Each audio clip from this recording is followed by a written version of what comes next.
গুড়িয়ে দেওয়া হয়েছে ধানমন্ডি ৩২ নম্বরে অবস্থিত শেখ মুজিবের বাড়ি।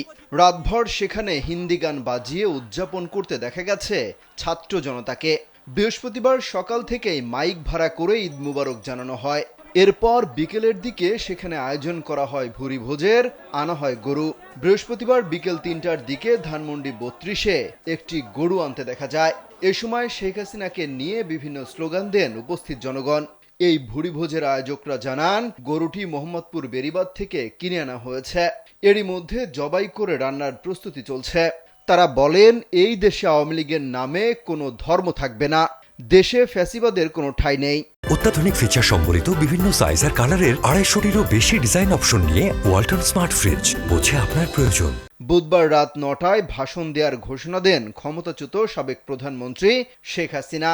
তার এই ঘোষণার পরই ছাত্র জনতা ঘোষণা দেয়, ঠিক একই সময়ে ভাঙা হবে ধানমন্ডি ৩২-এ অবস্থিত শেখ মুজিবের বাড়ি।